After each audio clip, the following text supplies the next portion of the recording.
ہمیں اپنے کردار پر توجہ دینے کی ضرورت ہے، اس لیے کہ امت مسلمہ کو کردار کی عظمت ہی سکھلائی گئی ہے، اور ان کا کردار ہی ان کو باقی لوگوں سے ممتاز اور نمایاں کرتا ہے۔ حضرت شاہ نقشبند بخاری علیہ رحمہ کا قول ہے، جس شخص کی خاموشی فائدہ نہیں دیتی اس کی تقریر بھی فائدہ نہیں دیتی۔ مطلب کیا کہ جس کے کردار میں چمک نہیں اس کی گفتار بھی دلوں پہ نہیں اترتی۔ ہواؤں میں اڑتی ہوئی تتلیوں کی طرح لفظ اپنا رنگ تو جمائیں گے لیکن من میں نہیں اتریں گے۔ لفظ وہی اتریں گے جو دل سے نکلیں گے۔ از دل خیزت بر دل ریزت، اشہد و بلال عند اللہ اشہد۔ بلال کی اشہد وہ دھوم مچا دیتی تھی کہ جو آج اشہد کے اندر بھی نہیں ہے، وہ خلوص کی کہانی تھی، وہ کردار کی برکت تھی۔ آج ہمارے کردار لٹ گئے ہیں۔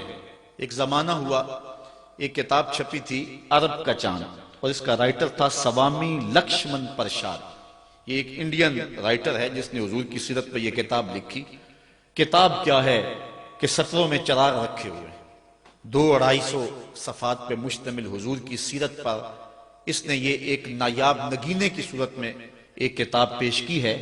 کسی نے سوامی لکشمن پرساد کو کہا کہ تو مسلمانوں کے نبی کی سیرت پر اتنی خوبصورت کتاب لکھی کہ جو پڑھتا ہے اس کا ایمان تازہ ہوتا ہے، اس کتاب کو لکھ کر کے تو خود اس نبی آخر الزمان کا غلام کیوں نہیں بنا؟ تو سنیے جو سوامی نے جواب دیا، وہ ہماری آنکھیں کھول دینے کے لیے کافی ہے۔ اگر نہ سوچیں تو الگ بات ہے۔ کسی زمانے میں ہمارے اس روڈ پہ ایک گاڑی چلتی تھی، اس کے پیچھے لکھا ہوا تھا عقل نہ ہو تو موجہ ہی موجہ، لیکن اگر عقل ہو تو سوچا ہی سوچا۔ اگر ہم نہ سوچیں تو الگ بات ہے، لیکن اگر سوچیں تو اس کا جواب اتنا زناٹے دار تماچا ہے کہ صدیوں اس کی کسک نہ جائے۔ کسی نے پوچھا سوامی تو مسلمانوں کے نبی کی سیرت پر اتنی خوبصورت کتاب لکھی ہے، تو خود اس نبی کا غلام کیوں نہیں بن جاتا؟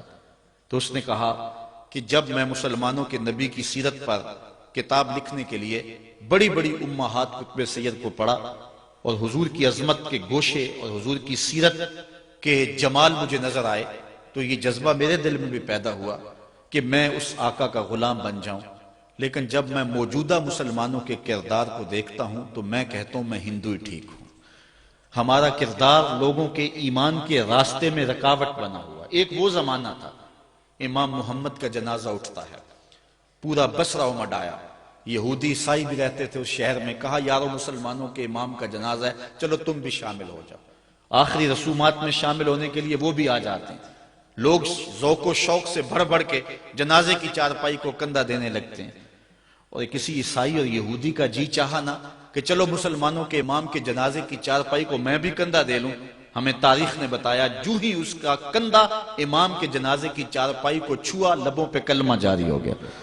ہمارے بزرگوں کی لاشیں بھی کلمہ دیتی تھی، اور آج ہماری زندہ لاشیں لوگوں کے ایمان کے راستے میں رکاوٹ بنی ہوئی ہے۔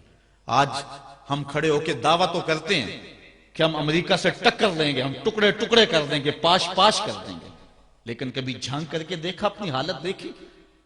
ہماری مسجدوں کی لیٹرینوں کے گندے لوٹے بھی زنجیروں سے بندھے ہوئے۔ آج گرمی کا موسم ہے، اگر کوئی باہر واٹر کولر نصب کرتا ہے تو اس کے پاس جو گلاس رکھتا ہے اس کو زنجیروں سے باندھ کر کے رکھنا پڑتا ہے۔ تمہاری مساجد کے اندر جوتے اٹھائے جاتے ہیں، یہ ہے تمہارے کردار کی جھلک۔ اور دعویٰ دیکھیے کہ ہم امریکہ کے ٹکڑے کر دیں گے۔ لفظوں سے امریکہ نہیں ٹوٹے گا، ہم نے عمل دکھانا پڑے گا۔